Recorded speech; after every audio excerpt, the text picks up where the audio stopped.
I work as National Director of Systems Leadership at a place called the Leadership Centre, which is a charity.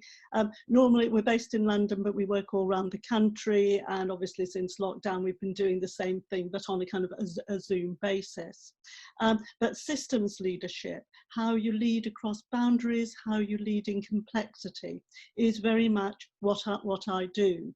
And what I work with people across the NHS and local government and active partnerships and right across public services to try and build leadership capacity when you are dealing with all the kind of knotty and gnarly and difficult and tricky issues with which you will all, I'm sure, be familiar. So just before we start, we wanted to get a handle on how familiar people were with systems leadership. So Claire, I think there's a poll, isn't there? I'm getting good at these polls. Yeah, there's a poll. Claire is my polls expert. So we're going to run Don't use the word expert, just in case. Yes. Could you please vote? How would you rate your current confidence in your ability to use systems leadership? Going up. Oh, yeah. Bit hesitant, but we're getting there. Yes, yes. Right, I think that's everyone. Yep. Then poll. Yes. Results. Can everyone see that? Yes. So about sort of almost 70% of people are not great or okay. Some people practically non-existent. There are a few people who know exactly what you're doing, so you can sing along with me to all the slides today. But I think what I would say, and thank you for this, is that you are probably in the right place. Because as I say, systems leadership is what I do, and I'm now like to share my screen with you if I can get this tech to work, so that we can actually sort of find out a bit more about systems leadership together. What I thought we would do this morning is really have a series of conversations, because the worst thing would me just be talking to you for an hour and a half. So we're going to do this in probably about 15-20 minute segments, with a few slides from me to explain different aspects of systems leadership, or talk about sort of these are examples of what you might see, and then you having a chance to have a think about this for yourselves. Where are you seeing these things, particularly in your own system? Because knowledge here is really power. Knowing what you're dealing with gives you a head start here. So first conversation is going to be about knowing what you're working with, knowing the ground, knowing what it means to work in complexity. The second conversation is to know if you are working in complexity, this is what you can expect. And these are some things that are very common responses, but are actually really bad ideas, so please don't do them. The third is about what you can do instead, the kinds of approaches, the kinds of ideas you can bring to this, what really works, and not just what I'm saying really works, what the evidence base says actually works in these situations. And then we'll go on to practical tools in your armory, things that you can actually do. Because what would be lovely is to come away from here thinking about what is one very practical, very doable, small thing that I can do to move this on. So hopefully there will be something here for everyone. I'd say don't worry about sort of taking in everything from the slides. As Claire said, it will be recorded. Just watch and listen, and especially think about how this applies to you, what you're noticing in your own system, and we'll use the chat rooms to capture some of this. But obviously this is not just any presentation, this is a GM moving presentation. So we are not going to start with a slide, we are going to start with a short instructional film, because so much of what I've heard in recent weeks, talking to people in active partnerships and Sport England and local authorities, when they are thinking about sport and physical activity in the round, has been concern about inequalities, how they might be being entrenched or even exacerbated by what's happened so far and by what might be happening in the future.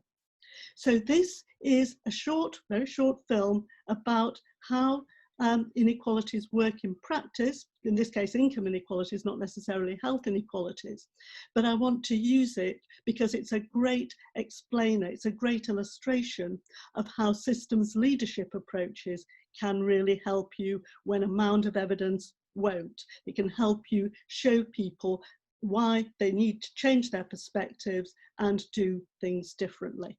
So bear with me, please.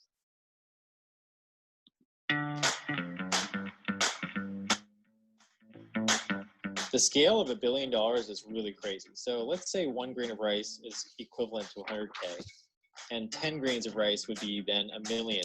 Well, how much is 1 billion? So my Saturday night consisted of counting 10,000 grains of rice, one by one, just to show you guys how much $1 billion is. Of course I filmed it, and of course I time-lapsed it, and this is playing at, I don't even know, God knows how fast it's playing at, but so now I'm proud to present to you the results. That is $1 billion, where each grain of rice is worth 100K. Look how much rice this is, guys. That's crazy. I just bought you like a Lamborghini right here, and I didn't even notice it was gone. Here's a $5 million house in California, and oh look, I still have all this money. Well, a lot of you guys asked me, well, how much does Amazon CEO Jeff Bezos have in terms of rice? So that was my mission, and I went to Costco. I got the rice, I brought it home, and once I brought it home,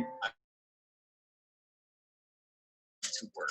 I also want to say that I have 5 families that are going to take this unused rice, so it's totally not wasteful. Okay, so the moment you've been waiting for, 100K, 1 million, 1 billion. Jeff Bezos has 122 of these, or 58 pounds of rice.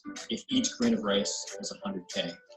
Like, look how big this is, guys. I'm going to show you the scale here. I'm going to put a keyboard in just for fun. Look how deep that goes. That's insane. This is Jeff Bezos' new house. That's $145 million in LA. And then, oh my God. Memorable, isn't it? The point is not to make you Humphrey Yang. The point is that systems leadership is a great way to influence other people when you do not have positional power. And therefore, if you want to talk to a counsellor, if you want to talk to somebody in a community group, if you want to talk to someone in the NHS or public health or whatever else, this is where systems leadership comes in. Oh, hang on. Sorry. So what we're going to do first of all is think about the basics of systems leadership, why it's needed, and particularly knowing the ground, knowing where you are at the moment. So what do we know? Where have we been over the past few months? Well, some of the things that we've experienced have been fantastic, because we know we've seen people coming together really quickly, changing things quickly that we always said would take years to actually change, have changed in a matter of days. We've seen communities coming together. We've seen people working in new ways. We've seen people adapting. We've also seen sport and physical activity come centre stage, as people have said, actually, you know, the best way to support your own health, apart from not catching COVID-19, is to actually make sure you take sport or physical activity. So some of this stuff has been really, really good. And we've managed, as I say, to do things in a very short space of time. So if you want a Nightingale Hospital building, for example, then Colonel Ashley Boreham, seen in this picture at the top, is your man. So some of the things have been really good. Some of the things, though, are starting to be a lot trickier. So how do we actually bring back sport and physical activity to the community if we have to socially distance? How do we balance the need to protect people's health and build people's health over the longer term with the need to protect income in the here and now? And these things are complex, and a lot of what you are dealing with, therefore, is likely to be complex. And I want to spend a little bit of time on this just to get the point across. So some things that you do will be simple. That is, you do one thing and something else immediately follows. So I sometimes give the example of switching on a light switch. When you come into a room, switch on the light switch, the light comes on, it happens immediately, it's very predictable, it's very reliable, and if it doesn't happen, you tend to know why it doesn't happen, and you can do something about it to rectify the situation. So those are some things that are simple. Some of what you do will be simple. Some of what you're doing will be complicated. That is, you've still got a causal relationship, you do something and something else happens, but only after a number of steps. So a lot of surgery, for example, is like this. If you ever went into hospital to have your appendix out, you would need a certain series of steps, you would need surgeons, you would need anaesthetists, you would need a lot of very highly skilled people, and there is some risk, but again, these things are known. We've done them before, we know how to do them, we know what the outcome is likely to be. And some of what you do will be complicated. But the thing about these kinds of things is that they are predictable. There is a really clear cause and effect relationship. When you are working in complexity, by contrast, you cannot rely on that relationship. X does not cause Y, not immediately, not after a series of steps, not after any steps. The only way you know whether something either causes something else or correlates with it, in other words, if you do one thing, something else is likely to happen, happens after the fact. So you're not going to be able to know in advance what is going to happen. And you're not going to be able to predict what is going to happen. And there's a man called Dave Snowden who has what he calls the Cynefin framework. Cynefin is a Welsh word, which I think means something like community, homeland. And he says that what happens is that people end up in this orange diamond in the middle here, in this picture on the left, because what they do is they try and treat complex issues as simple as if they were simple or complicated. In other words, you get told, just write me a report on this. This is the point at which you find yourself going round and round in circles or spending lots and lots of times in meetings with not a lot happening. So the key thing is to know what you're dealing with. And if you're dealing with something complex, to treat it accordingly. So how do you know you're dealing with something complex? Well, look out for these kinds of situations, stuff that's new, where no one knows what to do. Everything we have handled over the past few months, a lot of that has been new. And sometimes the best thing to do when you're facing something new is to say, look, actually, this is new. None of us know what to do here. Can we actually meet and decide what our next step should be? Incidentally, if you have something new and somebody tells you exactly, they know exactly what to do, they are fibbing, okay? They are fibbing to you and they are fibbing to themselves. So new situations. Stuff that's where you've got rubbish systems and rubbish processes, but everybody accepts them and everybody just gets on with them. People using substandard PPE equipment. If you've got rubbish IT, you know, if you've got Windows Paleo, this is you. This is complex. Stuff that has been around but forever. So we know health inequalities, for example, are not a new thing. When Michael Marmot launched his report in February, it was 10 years after his original report, and the situation had not improved markedly. Things that keep changing shape. You decide on an issue and then suddenly it morphs into something else. Where you need to work with lots and lots of different people, or different organisations or different sectors, where there is a political element, large and small p, large p, councillors, MPs, local national government, small p, the wannabe politicos in your own organisation, and where no one person can be in sole charge because it's complex, no matter what it says on your job description or in the project plan. So that is complexity. when there isn't a causal relationship, when you've got something new that isn't really clear, with a clear beginning or end, where you're not sure what the issue actually is, you've got to feel your way and learn your way towards it, where what you've got to work with might not be the best, and you'll need to work with lots and lots of other people. So at this point, I wanted us to have a conversation. I'm going to stop sharing my screen in a moment, but I just wanted you to have a think about these things. And maybe Claire, if you could write them in the chat boxes as well.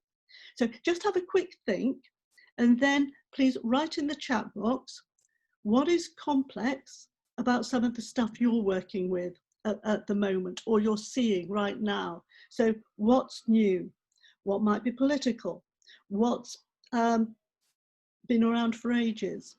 What is it where you can't actually quite tell what the issue is? And how does it play out? And what happens? Have a think about this, and then let's put some stuff in the chat box, and then we can have a discussion. Over to you. Oh, everyone looks very thoughtful, Yeah. and it's a bit quiet in the chat box. So think about a complex. Yes. Oh, there you go. Oh, People are hey, typing. yes. Stuff coming through now. So, Yes. oh, Tom, cat, I think lots of that's small right. p. There is a lot of small p's out there. Mhm. Yeah. What else have I got? Tom. Changing priorities, Tom. Yes. Whether it's internal or external. Mhm. Yeah, being unclear, uncertain what the future landscape, ways of living might be. Absolutely. Yes. To change. Particularly think about the work that you're doing with GM Moving as well, and working across the whole system approach. That's a complex way of working. It's not a way where one person is in charge or has all the answers. Yeah. Yeah. I think, Claire, I love what you've just said. Complexity plays out in some of the work I'm doing as conflict, because people don't build trust. We're going to talk a lot about building trust as the absolute bedrock. So you are absolutely on the money here. New rules imposed, ways you connect have completely changed. Uncertainty as to the future landscape. This has come up time and time again. And what you can do, how you find room for maneuver where you're in the middle of uncertainty, and that uncertainty does not go away. We're going to save this chat box as well. What I'm going to do with Julia at Aqua is start thinking about a series of action learning steps to start looking at what is complex in the work that you're doing and how you can use systems leadership. And we'll also pick it up in the reflection sessions with Paula at Do Well as well. So we'll capture all of this. So keep sticking stuff in there, and we'll revisit it as well. Yeah, time versus expectations, budget across the whole system can be used, relinquishing power. Power's come up a few times. Yeah. And we'll talk in the next bit about loss and the fear that people have of loss, and that can be absolutely loss of power or perceived loss of power. And yes, as Jack is saying, not everything is possible. And when you want everything to be possible, you want to do the best for everybody, you have really, really hard choices.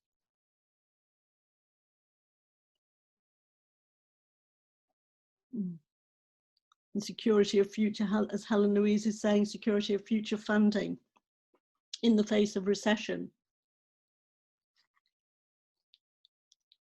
And embedding learning, keeping that learning going.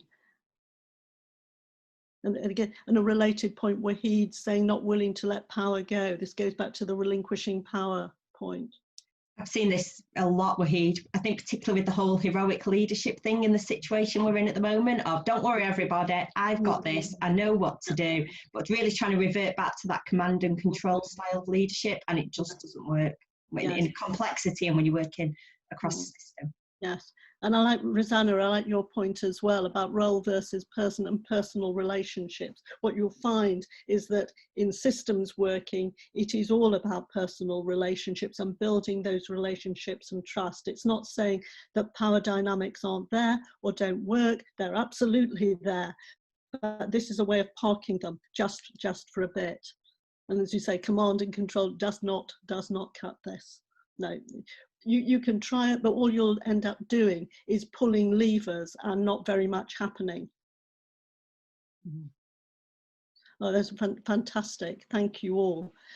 Just before we go on, I just wanted to invite anyone to say something, because we've got so many really brilliant points here. If there's anybody who wanted to pick up on what they were saying, please just come in. You don't need to be introduced. Anyone? Does anyone want to be unmuted for a minute? Paul has just said something about fear of blame instead of encouragement to fail, and I know we're going to look at that in a little bit as well. Yes, yes. Okay. Anyone coming on? Oh, no, Oh, they're being quiet. Oh, yes. Oh, it's Monday. Oh, I'll wait for somebody else.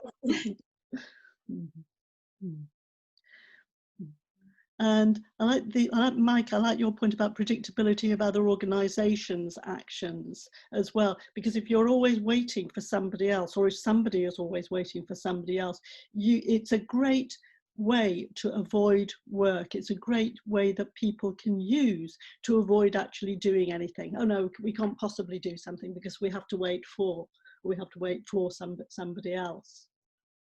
You end up waiting an awfully long time.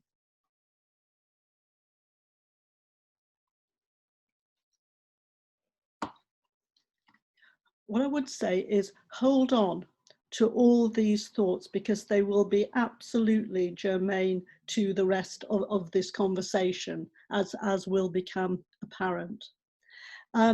If that's all right with you, then what I'll do is go back to sharing my screen. That's great. And we can go on to the next bit of the conversation. Oops. Which is about what happens when you are in all the situations that you have just described.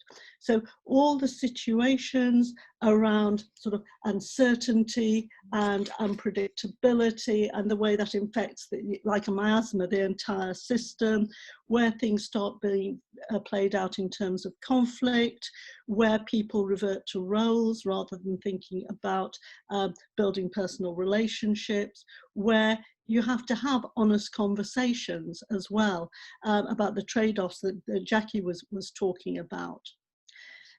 So two things. First of all, this stuff is difficult. This is really hard work. So don't expect it to be easy, and please, please, please do not do this on your own. You must find a coalition of the willing, a few people who think the way you do, to actually help you with this, because it's really, really hard work. And where things are hard and they keep on being hard, they don't get any easier, there is an awful tendency to push back in some way, to want to resist.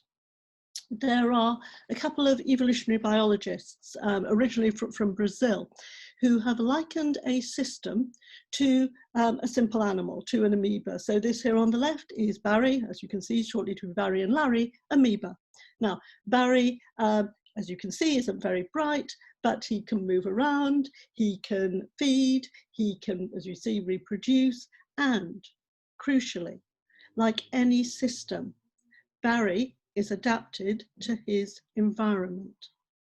A system is adapted to its environment. So Rosanna, you come along, you want to introduce something new, a change, for really, really good reasons. It'll involve so many more people, it will reduce inequalities, it will cost less. Fantastic, rational reasons for doing this. How could anybody object? The natural response of the system might not be to say, do you know what, Rosanna, that's a fantastic idea. Let's introduce that straight away. The natural response of the system might be to kill it, because it's a threat. And a threat not necessarily of change, people don't necessarily fear change, but of loss. Ronald Heifetz has this, who's written a lot about systems and adaptive leadership, says what people resist is not change per se, but loss. So when you were talking earlier about effectively loss of face, loss of prestige, loss of place in the system, loss of professional status. All those things will be in play, and they will cause people to kick back in ways that otherwise just sound a bit weird. So if this is happening to you, notice that it's happening, and that it might be about not the actual fears that people have, but the stuff going on in people's heads, what they perceive is happening, or what they fear will happen, and what they fear they will lose. I sometimes give an example. I was doing this similar talk in a health context to an NHS audience, and a consultant there recounted that he had been, when he was 14, a shelf stacker in a Spar supermarket, and the Spar got taken over by the Co-op, and the only thing that changed were the uniforms. Pay didn't change, terms and conditions didn't change, nothing changed except the colour of the uniforms. And to him, as a 14-year-old, it was neither here nor there. But someone who had been at the Spa for 30 years turned round and said to him, "Mark my words, no good will come of this change." It wasn't the uniform, it was what it represented, and what it represented in terms of fear of what this person was losing, which for them was their identity. So it doesn't necessarily need to be fear of losing job, although obviously it can be absolutely that stark, but it's much more likely to be about the stuff that is going on in people's heads. So if you are thinking about making a change, it's really helpful to go out for a virtual coffee with someone, or find a bubble, with someone with whom you can interact and explore this stuff beforehand. Because if you don't, you are likely to see pushback in some way. And if we just think about the past few months, just consider the extent of what people have lost.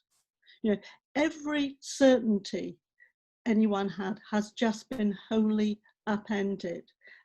Back in at the end of March, I should have been in New Zealand. It was my big trip. I've been invited to speak somewhere. I was having the holiday of a lifetime, and it just went up in smoke.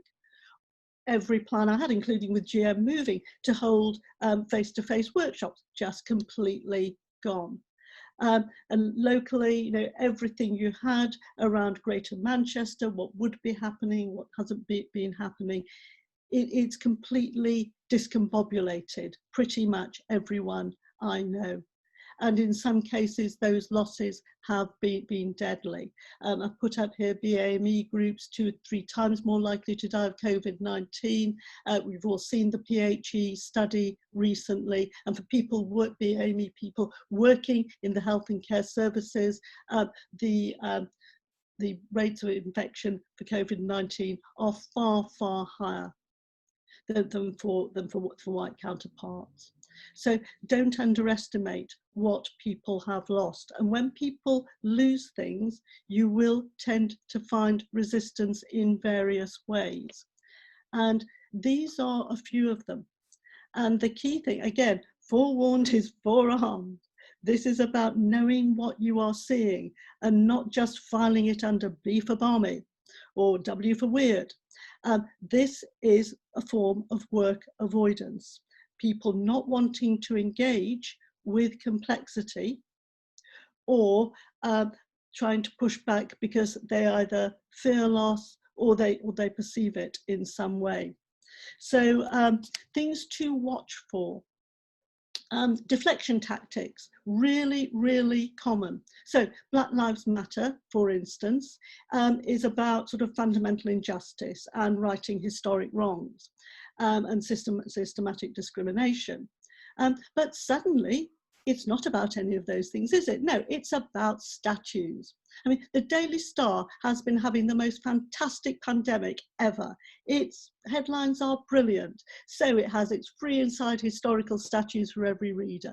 And it's very funny. It's very beguiling. It's also very distracting. So watch for this, know it and see it for what it is. You'll see default behaviour. You know, we must get back to opening leisure centres, you know, irrespective of what that means. What people tend to do is think we can do this differently in an emergency, but actually we want to get back to normal, and that also means old ways of thinking.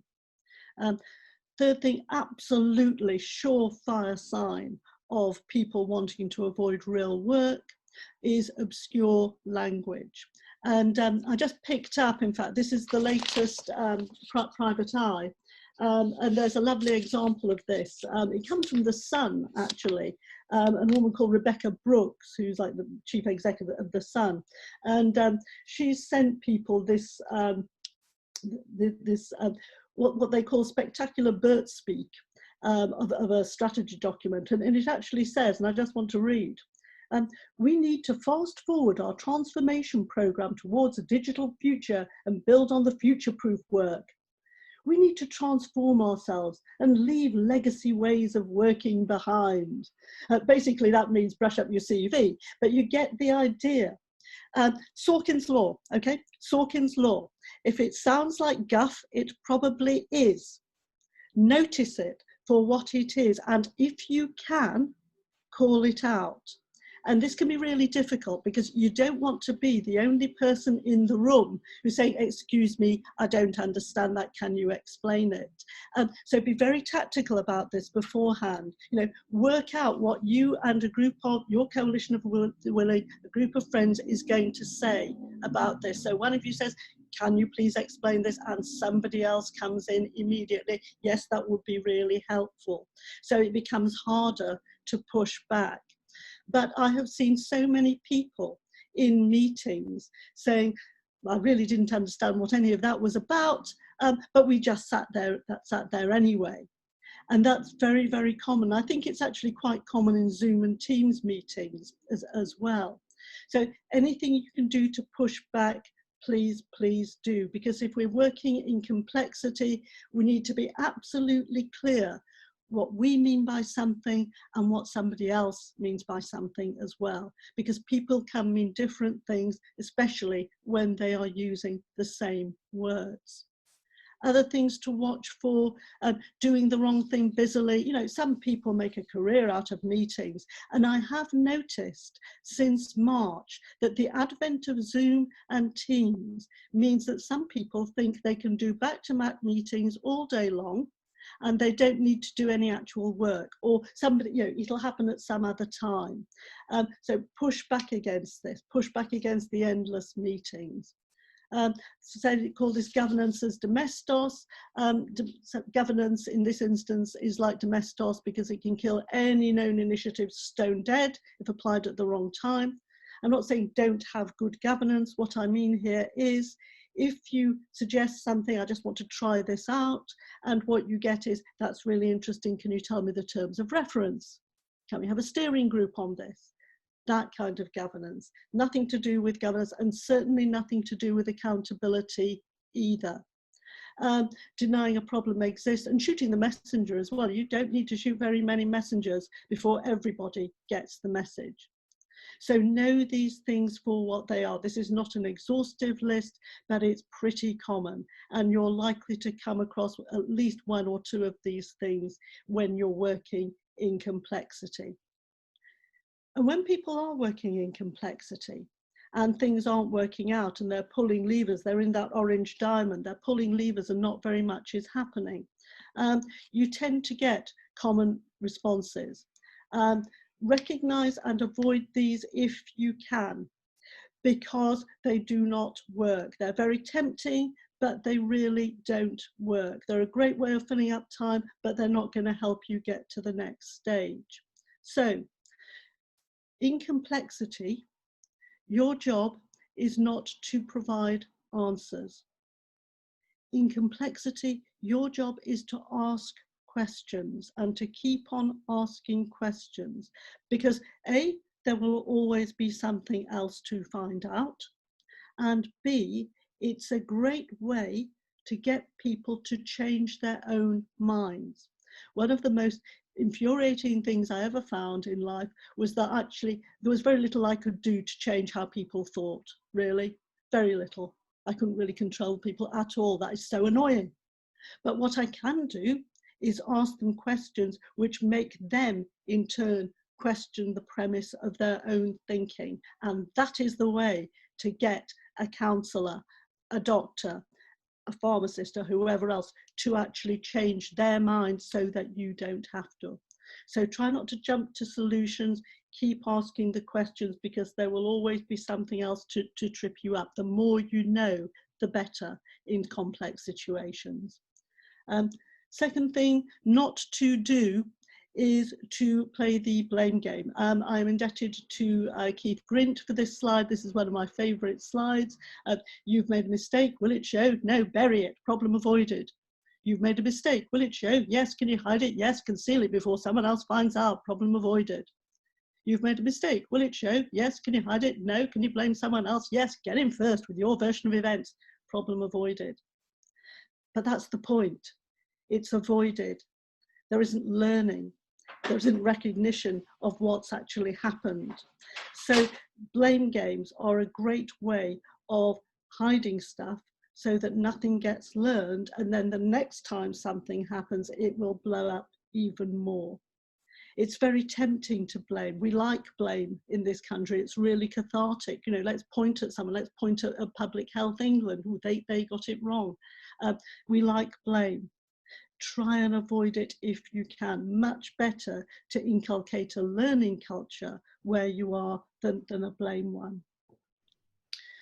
Try not to pretend everything is a success. There's a lovely line called Prozac Leadership. It's the name of a book by David Collison. It was published in 2011. And this is the kind of thing where you have this unremittingly positive approach. Everything has to be a success. You know, of course you can do something new as long as it works. That's absolutely fine. Of course you can have all the innovation you want as long as it works. Of course it doesn't, because it's innovation. The only people who believe that everything is working tends to be the people at the top of organizations, and it comes as a great surprise to them when this is not the case. And the last thing not to do is to try and put things in the wrong box when they don't belong there. This is after a man called Ralph Stacey, and basically what he's saying is, if you're all agreed what it is you want to do and you're reasonably certain what it is you want to do, you can put things in this blue box in the corner, the box of ordinary management. You have good processes, you have good project management, you have good line management, you're clear about what the outcomes are that you want to see. So you need simple structures and effective processes and procedures. If what you're dealing with is complex, say yes to the mess. Put it in the yellow circle, encourage the connectivities, the conversations, amplify the differences that are happening, because again, that is how you will learn. There is an awful tendency at the top of organisations, particularly the top of local government, I would say, but also the NHS, to try and put yellow circle issues into the blue box. You will know this is happening to you because you will be in lots and lots of useless meetings going nowhere. You know, the kinds of things where you've got 15 items on the agenda, 14 are for information, one is for decision, and that's the minutes of the previous meeting. If this is you, say yes to the mess and put things in the yellow circle. So these are all things to watch for and to avoid. Notice you will get pushback, you will get resistance in various ways. So you'll get whataboutery, you'll get deflection tactics, you'll get flights to default behaviours, you'll get obscure language, you'll get messengers shot, you'll get governance misused, you'll get people jumping to solutions, trying to play the blame game, pretending everything is fine, or putting things in the wrong box. And again, knowledge is power, know these things for what they are. So we were going to ask you, again, have a think and put things in the chat box about the kinds of resistance that you are seeing at the moment, because I suspect you'll be seeing more than one. Default behaviours, it's about, you know, opening leisure centres again, who's using ridiculous language, who's saying, you know, we've got to avoid this in some way, who's pretending everything is simple or everything is a success, and who is shooting messengers. Are you a casualty, or are you at risk of this? Because if you are, that has to be out there. And I think, Claire, we have some polls as well that we want to run. So again, I'm just going to stop sharing my screen and come back to the chat room.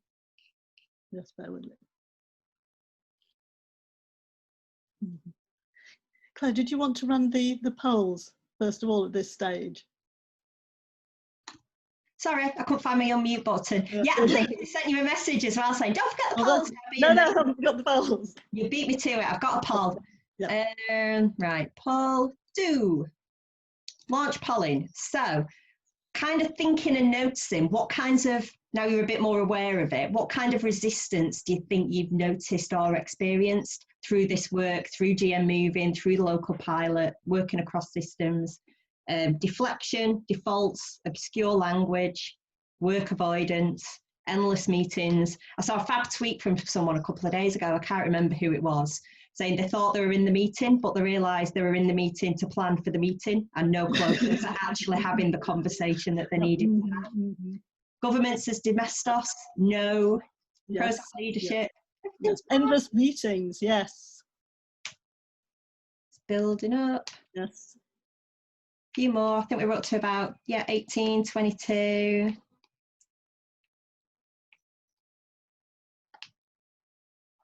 If anyone else wants to have the say, do it quick. Last couple coming in.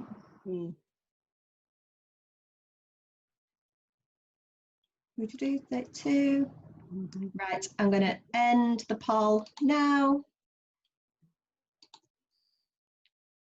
There we go. Yes. Bit of everything. Endless meetings, I think, stands out. Yeah, the number of recurring meetings I have that completely fill my entire diary without actually doing any work. And if you say you can't go to one of them, it's you're not committed to this event.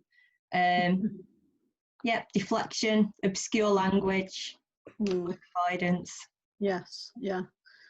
And Annette's, let's not try this new thing because there's something else. You know, squirrel. Let's all look at something else. Yes, yeah.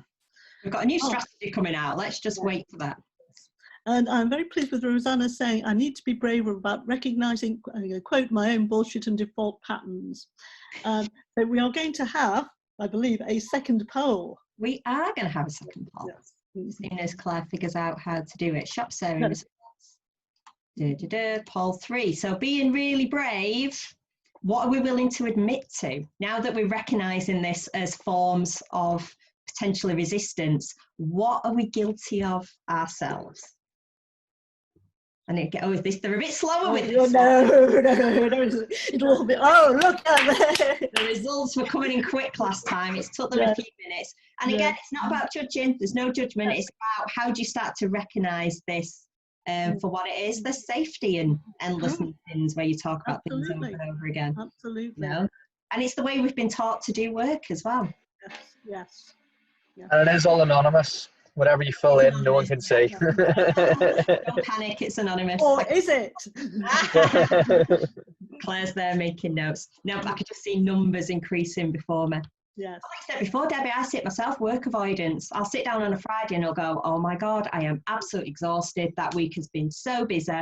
And then I'll look back over my diary and I think, what have I actually done? I've just been in and out of Zoom meetings all the time. I've had 6 team meetings with 6 different teams. Have I actually changed anything? Have I added value to anything? I think that's everyone now. So I'm going to end the poll. Yes. Yeah, the results, work avoidance, I think, is the highest there. 50% work avoidance. 43% endless meetings. And it's very easy to do because I know I do it as well, partly because I want to be helpful. So if somebody says, can we have a call, you know, I'll always try and fit them in, even if it means actually I won't start that sort of proper piece of work until later. So it's not something that's necessarily, you know, don't beat yourselves up about this. But the key thing is if you recognise this in yourselves, then you'll also be able to recognise it in other people as well. And I think I like Sheena's point as well about work avoidance is also about it's hard to know what to do because everything is so uncertain. So if you've got loads of stuff and it all seems like a priority, and a lot of my work is like that. it's really hard to know where to start. So as I say, don't beat yourselves up about this. This is absolutely common, and you're recognizing it is really, really good, because so many people, particularly at senior levels in organizations, it's just a completely closed off book. So what can you do in these situations? Well, the answer is a lot, actually. And in the next part of this morning's session, that's what we're going to focus on. So if you just bear with me, I will share my screen again.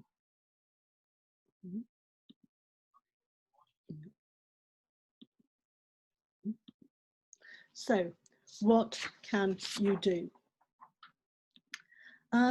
You can use adaptive or systems leadership approaches. This is about collaborative leadership, first of all. So it's about distributed leadership. It does not vest in you. It does not vest in anyone else by dint of their position. So it doesn't vest in you because you're a chief exec or a chief operating officer or a director of finance. This is about leadership as actions and behaviors and what you do. It is emphatically not about the heroic leader. It is distributed. Everybody can do something. You don't need to do a lot, but everybody can do a bit. And Greg Fell, who is Director of Public Health in Sheffield, has said really explicitly, this has been a group effort. It is not about heroic leadership. So if you're using systems leadership approaches, by definition, you're thinking about distributed leadership, vesting in the actions and behaviours and the permissions that people feel to act right across the system. So it's about collaborative leadership of people in different places at different levels who come together on the basis of a common purpose. If you take nothing else away from today, take common purpose, shared ambition. This is really understanding and taking the time to understand what it is that you want to do around the table, around a group of you from different backgrounds and sectors and organisations. You can explain it really quickly and clearly. You know what it is that it means for you. You know what it is that it means for everyone around that table and where the pressure points are for them. So if they say, I can't do this, they're not being unreasonable, it's just they can't do that at the moment. But just being really clear about what it is that you want to do and taking the time to do that. If you have common purpose, you can tip the odds in your favour towards success. If you do not have common purpose, you will fail. It is that stark. So GM moving anywhere else, common purpose is where to start. And it will take time and it will feel messy. And yeah, I know, but actually it's time really well spent. If you really want to focus on the important stuff, this is where you start. A nice way to get to common purpose is to ask some open questions, not how much money have we got here, who do we need to involve, but what do we want life to be like for people in our place? What do we want life to be like for people in and around Greater Manchester? It can be people in the round, it could be older people, people with disabilities, children. Doesn't matter as long as the people matter to you. You will get to the money in the end, you always get to the money, but if you ask a question like that, you can get some different answers, and you can also ask who isn't in the room, who needs to be. Actually, who isn't involved here? Well, actually, maybe the people aren't involved here. People talked earlier about relationships. Absolutely, this is about relationships and the trust that you thereby build and the influence that you thereby have. There's a nice line, systems move at the speed of trust. It's trite, but it's absolutely true. As I say, it's not about saying power relations don't exist, they absolutely do, but this is one way to work around them.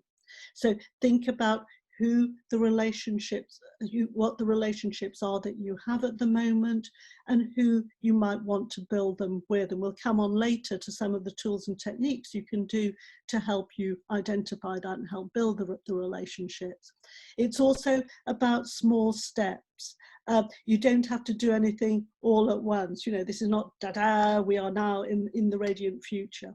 Much better to do lots and lots of short-term planning. Small steps, see where you are, and then decide what your next move should be. Because if we're working in complexity, we're working with what are called emergent solutions. We're working with uncertainty. So we need to take things kind of one step at a time. That doesn't mean to say you don't have an idea of where you want to end up, but it is to say you may need to take the road less travelled in order to get there. So systems leadership is about collaborative, distributed leadership of a network of people, not a hierarchy, not an organisation, a network of people anyone can join, who come together on the basis of a common purpose. You can ask open questions to get to that purpose, and you build it on the basis of the individual relationships that you have and the trust that you thereby build and the influence that you can thereby have, whether or not you have positional power. And there are practical things that you can do. There are ways you can behave that really make a difference here. I've put at the bottom of the slide here a link to a short summary. It's only 12 pages long of the research that we carried out as part of a national systems leadership program into behaviours that actually work here. And I would say this is about practicing systems leadership. It's not about being the leader. And it's not about being the kind of the diva or the divo from the front. This is not, you know, you with the jazz hands. I sometimes describe this as being leadership for introverts, because it's about being thoughtful and calm and reflective and thinking about what's going on and thinking about how you support and enable other people.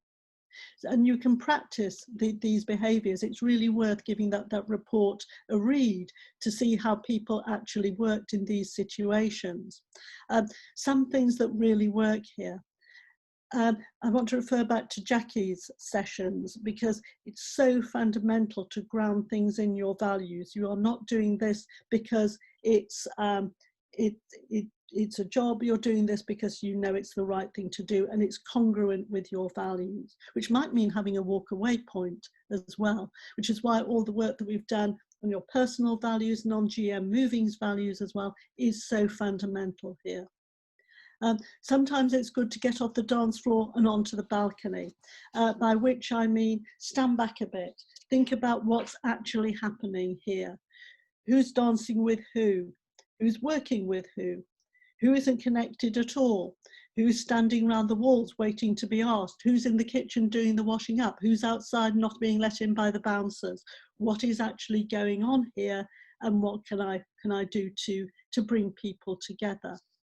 Sense making for other people is a crucial part of this, and you need to keep on doing it even if you're bored silly with it, because it's at that point that people will actually grasp what it is that you're wanting to do. And supporting other people, giving them permission to try out new things, to work in new ways. And we talked before, one of the things that came up was about relinquishing power.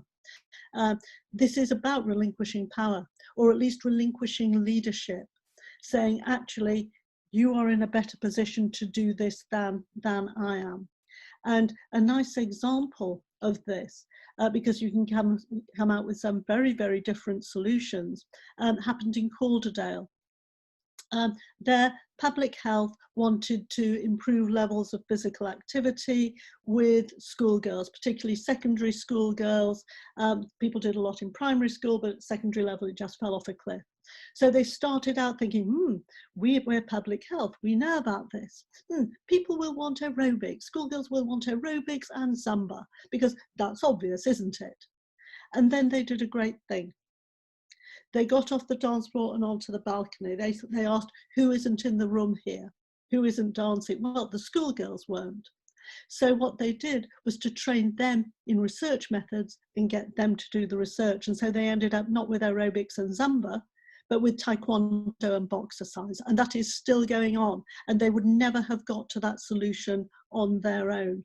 And they did this by practicing those systems leadership behaviors, by getting off the dance floor and onto the balcony, by seeding leadership, and by encouraging other people to have a go, that it was safe to have a go. So this is about, in summary, using systems leadership approaches, thinking about distributed leadership. It doesn't all need to vest in you or your organisation or your department. You have to bring together a network of people, a coalition of the willing. It doesn't need to be many, a few people who think the way you do. Working on the basis of common purpose, open questions, relationships, trust and influence, and small steps, so you can take small steps to where you eventually want to get to, and behaving in ways that lead to change, based on your values, based on supporting and enabling other people, making sense for them, seeding leadership where you need to. I'll stop at that stage. And just wondered if people wanted to, I'll stop sharing as well. I just wanted to run this as a kind of a Q&A session. I'll stop sharing my screen now and come back to you. Really, any questions or thoughts that people have, and just please, I can't see everyone, so just come in. Or if you want to write things in the chat room, please do.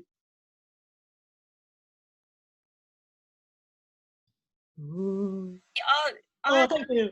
It's okay. So, yeah, loving this. Brilliant. Love it. So common purpose. Completely agree. Absolutely. It's the axle around it which everything else can turn ultimately.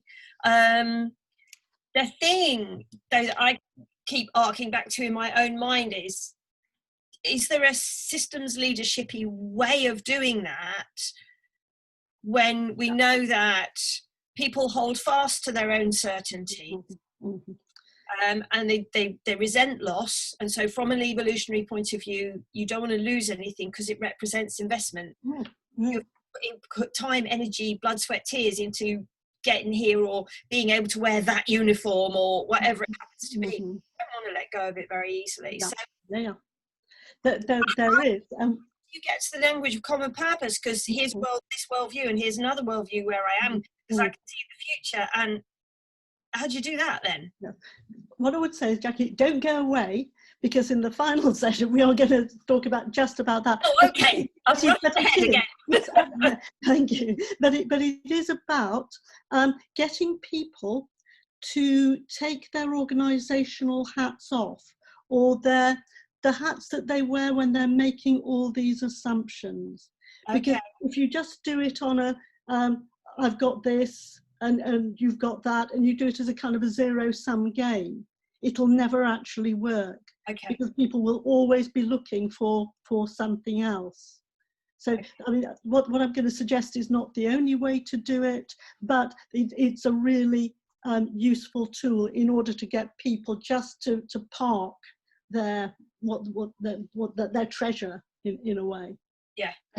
Can I just say as well, Jackie, this is something that we'll cover in the public narrative about getting people onto same page around passions and purpose, because you're driven from different things, so you can have similar values, but which I think your session, Jackie, were fantastic about that, but your motivations are different, come from different places. So hopefully we'll pick that up in public narrative as well. Yes. Yeah. Brilliant, fantastic. Which is precisely why Claire and Nick have produced this blended programme. You're all here chipping in, it's great. Yeah, it's working. Yes, yes. There's a few points in the chat box. Does anyone want to raise the points themselves, or do you want me to read them? Haley, you'd asked a couple of questions about, let me try and find it again. There's a really good point made about being in threat mode. I'm just trying to find it again in the chat box. Yes. Yeah, so I was just thinking it's, I find, I think all of this really resonates with the way that we aspire to work in GM Moving. And I can't speak for everybody, but I guess I find it a lot easier to work in these kinds of ways when it's all going well and when you've got time and space and you're feeling at ease. But when you're up against the wall for whatever reason, it can be easy for these sort of principles and approaches to go out of the window. Any advice? Yes, I was just getting, as well, I was going to come on exactly to this, but what I would say is sometimes, two things. Sometimes you've got to choose your battles. You know, sometimes it's the wrong time and the wrong place and the wrong people. And so choose what it is that you want to actually spend time on, because if we're living in uncertainty and there is so much going on, it's easy to think, you know, you've got to do things for everybody all at the same time. So there might be something about deciding where you actually want to use your energies, and not bash your head against a brick wall sometimes, actually, frankly, if there are particularly difficult people around. Or you might, again, going back to Paula's session, think about who your messengers might be to deliver the narratives that you want to give. What was the other thing I was thinking of? I can't remember. It'll come back to me. But there is something else about this. I think there's something, Debbie. I think there's something there for me around your self-care and thinking about how you look after yourself, how you talk about, you know, your tribes and your people, and how you support each other. So I think you give a really good example before about going into a meeting when you know that somebody's raised something that's actually really tough and hard for them, but visibly having the back, so that everybody else can see, because it can drain you, can't it? We talk about things what power your batteries up and you know, sort of run your batteries down type of thing. So I think the self-care and your group support around you really make a difference when times are tough. Yes, totally agree. Yeah. I think the work we've been involved in that started with Debbie about 4 years ago, and there's absolutely no way you can do it without your peer support network and your team of people that Debbie describes as the coalition of the willing. You can't do it without those people who've got your back. And quite often that's not your direct team at work, it's people out there in different bits of the system that you go to for that help and support. I've said a few times, I've got a little Twitter group of people in Manchester, and whenever there's a big meeting or something coming up, you can guarantee that someone will put in our private little Twitter group, look, this is coming up, I've seen this on the agenda, I'm going to say this, does anyone feel the same? And you can guarantee that 3 or 4 people straight away will go, I thought that too, but I didn't feel brave enough to raise it. If you raise it, I'll back you up, kind of thing. So you're going in armed with that peer support. Or the number of meetings I've been in when you end up in the coffee shop afterwards with 10 people and none of them agreed with what was said in the meeting, but you signed it off because nobody wanted to be the only person that didn't agree. And that, if I'm being really honest, was probably the moment where I felt most ashamed of myself, where I thought, I've just been in a meeting with 20 people and now 10 of us have all just randomly ended up in the same coffee shop. That's half the people from that meeting who didn't agree with what was being said but signed it off anyway, and no one felt safe or brave enough to question it. And it's those kind of spaces we need to recognise and what we can do about it.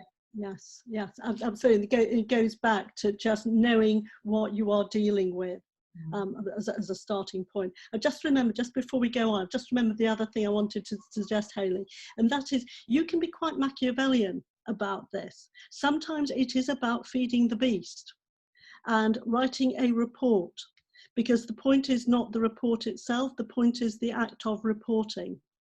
I know one person in the NHS who has delivered the same report to NHS England Improvement for the past 8 months, only changing the date and maybe, you know, the heading. And seriously, no one, I'm not joking, no one has actually asked him anything about it.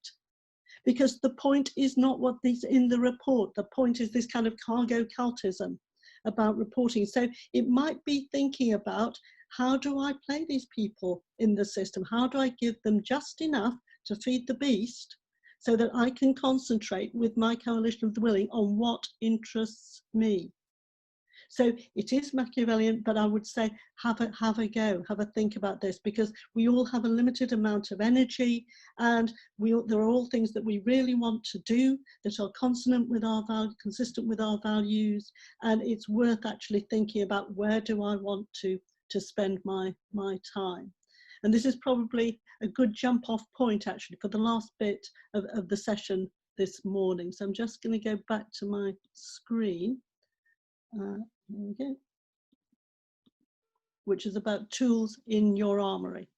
And funnily enough, I was going to start with where do you start, because there will always be fantastic reasons, really rational reasons why you should be doing something else or why something can't happen.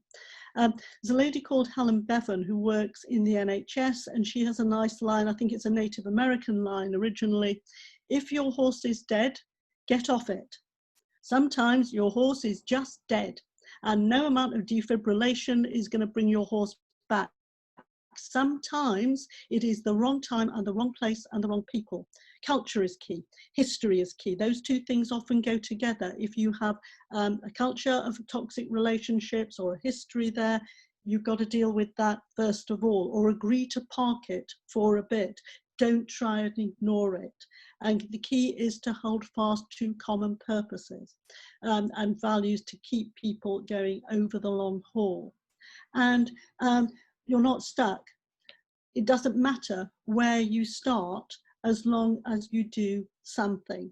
Don't wait for everything to be perfect. The only way you get change, particularly in complexity, is by taking action.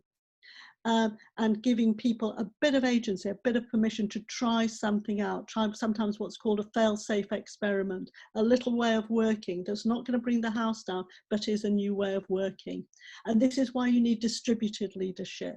I put up here maxims from a man called Myron Rogers, who works extensively in this field, and I think everybody should just paste these to the wall. People own what they create. You're much more likely to get change that sticks if people feel they've had a hand in creating that change. And this is all about real work. It only makes sense in real work. It's not about strategies and plans. This is about the actual doing. It doesn't matter where you start anywhere, see where it ends up. Keep making the connections and try something different, because if we keep thinking in the same way and doing the same things, then we shouldn't be surprised if we get the same outcomes. This is all about experimentation, amplifying what doesn't work and shutting down what does not. We are really bad at stopping doing stuff. We always have to keep stuff going. You don't actually. If it's not working, you can do something else. This is an example from COVID-19, the practice of proning, putting people on their fronts when they were intubated. It didn't start out with a randomized control trial or a proper process. Some people noticed it and amplified it, and this was the result in a short space of time as well. You're only talking a few weeks here. So try out new stuff and see what happens. And there are tools in your armory that you can use. So going back to Jackie, how do you get people to take their hats off? This is one way of doing it. It's not a foolproof way, but it actually works surprisingly well. It's called empathy mapping, and I can send around a link to more information on it. But basically what you do is you've got a group of people. Instead of saying, which organisation are you from, you put somebody in your system in the middle. It could be an individual. It could be a community. It could be another professional. But what you do basically is to see it through their eyes. So you ask yourselves, what do they see? What does their environment look like to them? What do they hear? Where do they get their information from? What are they listening to? What do they think and feel, especially if it's stuff they won't actually voice? And then what do they do and expect? And it's a great way to get people to take their organizational hats off, put their treasure, or they perceive they'll lose, to one side, and really see how the system works in the round to the benefit or detriment of others. And once people start seeing that on an equal basis, it becomes a bit harder then for them to put their organizational hats back on. So you can then from there say, right, if this is how the system ends up, not because people are venal, but just because that's how the system is, if that's how the system ends up treating people, what do we want to do about it? And that's the start of your common purpose. It is really worth giving this a go. Another thing it's worth trying is something called rich pictures. One of the things I do in some of my sessions is say to people, I would like you to draw your system, and you can just hear the groans. Oh no, no, we can't possibly do this. This is not about a work of art. This is about getting you to recognize how you see your system. Who's in it?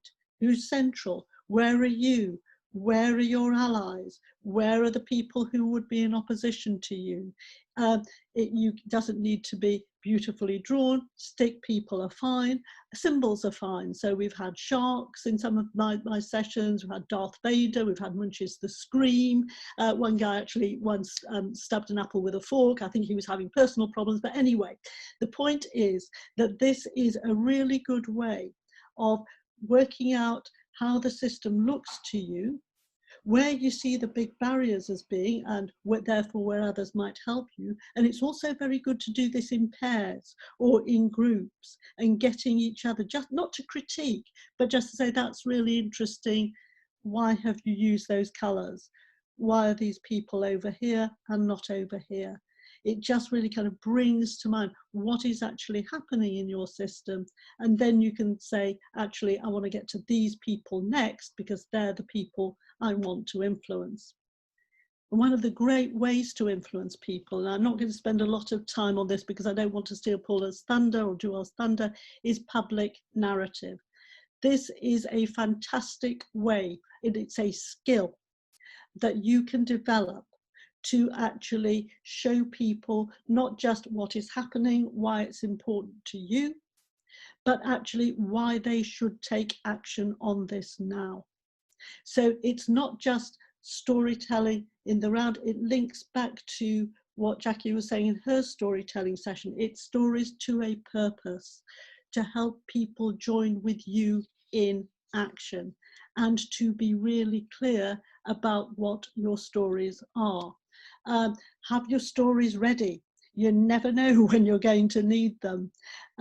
Clear narratives that influence other people and help shift their thinking for them. Because if you don't have clear narratives, people will use their own sense of what is right or wrong, and it can be very different to yours. Apart from anything else, the idea of people's confirmation bias and optimism bias will push them in that direction. And the last things I want to talk about is people have different learning styles. So there are going to be people who really want to have a go. There are going to be people whom you're going to need to convince. There are going to be people who need to go away and reflect about this. And there are going to be people who like to experiment. So it is worth thinking before you get in the room, before you get in the meeting, what people's learning styles are, what your narratives are, and also, crucially, what the frames are that you are going to use or you are going to seek to change. Now, can you all please take your mute buttons off? Or Claire, if you could unmute everybody, please. Can we all use unmuted? Right. Right, Popeye is coming to lunch on Saturday. What are you going to feed Popeye? Exactly. Of course you're going to feed Popeye spinach. Why are you feeding Popeye spinach? He likes Gives him it. energy. Likes it. Yes, he likes it. Of course he likes it. And how do you know he likes it? Because that's what you have been told for years and years and years. That idea of Popeye liking spinach, so what Popeye is, what Popeye represents, is a frame. A frame is a mental shortcut. It's what we all use to ascribe meaning to other people or other. Oh, am I muted? Sorry, I muted you by mistake when I muted it. Am I back? Am I back now? You're back. Sorry, Deborah. Frames are cultures in shorthand. They are the way we ascribe meaning to individuals or sectors or organizations. If you think of your own families, the way people get ascribed particular ways of being. So someone is the clever one, someone is the pretty one, someone is the ne'er-do-well, someone is the go-getter, someone is the person who organises everyone else. This is what a frame is. It's a mental shortcut. We all use them. It is nothing to do with intellect. It is nothing to do with evidence. You can adduce piles of evidence. If the evidence of the frame don't meet, the frame will take precedence every time, and people will double down on that frame. And they can be hard to shift, but they are not immutable. And the great thing is that they can change, and then people will turn on a dime. And if you can, therefore, change a frame, it's a great way to get your point across in ways that enable people to change how they think about themselves, how they think about other people, and what is possible. And this has particular resonance when we're thinking about changing the way people see physical activity and sport. So it is absolutely germane to GM moving. And people sometimes say to me, oh, Debbie, this is all very fluffy stuff, you know, frames don't matter. Oh, yes, they do. In the case of Peloton, who did a terrible ad over Christmas, they lost about $1.5 billion, about 1.2 million pounds on this. So frames absolutely matter. And the thing to do also with frames is to choose your messengers. Because if you do that, you don't need to do it all for yourselves. It can be someone in a council, it can be someone in the NHS, it could be a service user, it could be a member of a community group. It doesn't all need to be you. And I've got a couple of ads here. I think I might just play one of them, which shows how you can change frames around health inequalities, and in this case particularly around how people with disabilities can actually get involved with physical activities.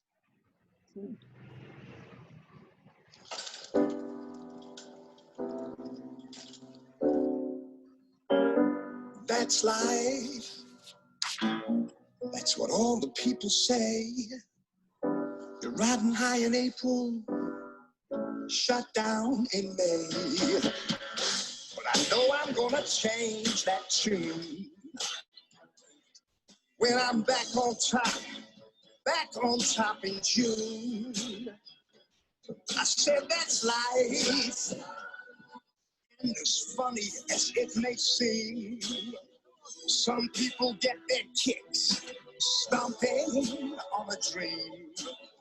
But I don't let it get me down. 'Cause this fine old world, it keeps spinning around. 'Cause this fine old world, it keeps spinning around. So just to give you an idea of how you can really shift the way people think. Oops.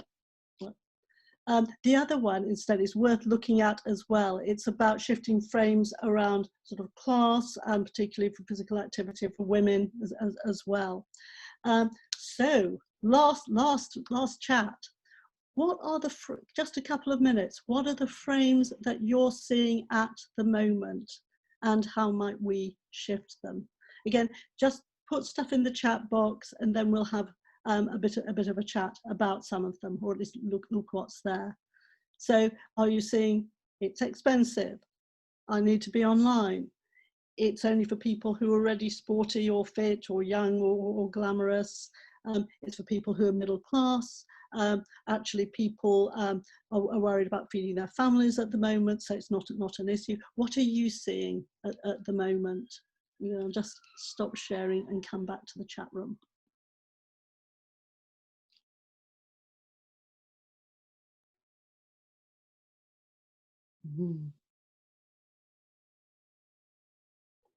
I have a question. Yes. Yeah. In terms of frames, how important is it to give people's frames space to be understood, even if you don't necessarily agree with them, or they're not necessarily based on truth? You've got to give people space to talk, and actually that's really valuable, on, because if you don't, you'll just assume that the frames that you've got will resonate with them. So you start from where people are. And the thing to do is then think about how to reframe something that takes the frame from when they are to the space that you want to be. So it's not just accepting what they're saying, it's thinking about, if they do say this, what's underpinning it? Is it, you know, fear of loss in some way? What's underpinning it? And then what's the argument that isn't about them saying, oh, do you know what, I was totally wrong about that, my bad, but actually enables them to move whilst not needing to acknowledge that they have moved almost. Does that make sense? This is a much longer session, incidentally, but really, you've got to start from where people are. And if I wanted someone to change their minds, I probably would not start, even if I thought it, I would probably not start with what you're saying is patently untrue. What you might do is decide how you adduce evidence so that they realise actually what they're saying is untrue, and they have the power to move then. But it's about how you engage with those people, and also who your messengers might be, because it might be better to have another messenger give the same answer. But I'd be happy to talk to you about this outside of this session, because I suspect it's, as I say, it's a much bigger issue. Either this or that, waiting for the right time. Yes, yes, all or nothing mindset. I couldn't do something online, so that's a really big issue. Digital divide is something that's coming up more and more, and waiting for everybody else to agree. Everybody has to agree. No, they don't actually. Think of this as a movement, and they might actually start something, and they might actually come round. I suspect we could go on a lot longer with this, but I'm conscious of time, so I just want to bring this to a close and allow you to ask sort of any final questions. So let's come back to that. So in summary, this is about knowing what you're dealing with, using systems or adaptive leadership, which is common purpose and relationships and trust and small steps. It's about behaving in ways that lead to change, choosing your battles, but starting somewhere, and using the whole range of tools in your armory, and being quite clever about how you use them, and quite tactical about how you use them as well. I'd encourage all of you to go to Paula's sessions on public narrative as well, because that will be fantastic as a way of gaining change, and think about reframing as well, and keep going. It really, really is possible to see change in your place. So I will stop sharing at that point and come back to you and just ask, are there any sort of last sort of thoughts, comments, questions, anything that you want to raise? And again, I'm happy to talk to people outside of this session.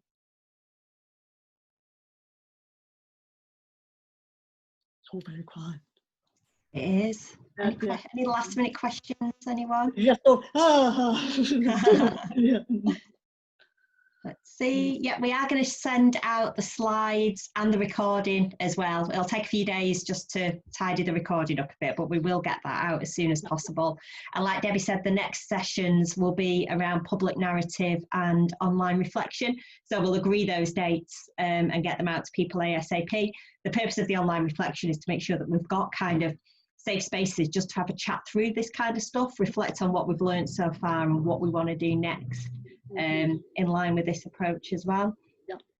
I was saying before, the thing with these sessions, Zoom is amazing, but what I really miss is the end, where people are still hovering for half an hour or getting another brew and chatting in the car park about what they've heard and how they might want to put it into action. And we have lost those spaces, so we're going to do our best to kind of recreate them virtually where we can.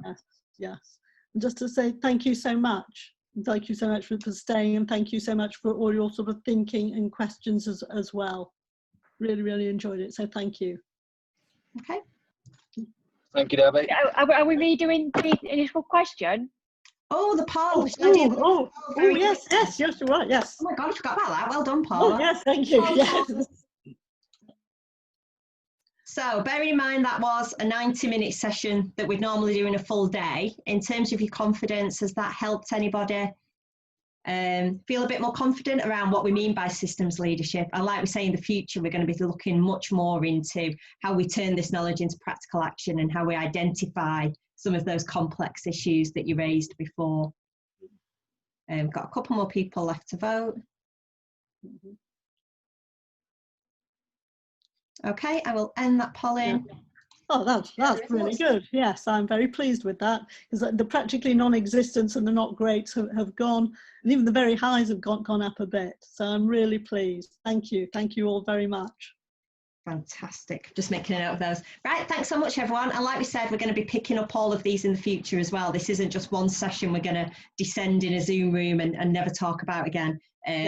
We'll redo it, and there's bits that we'll go through the chat box and draw out for what we can explore in the future.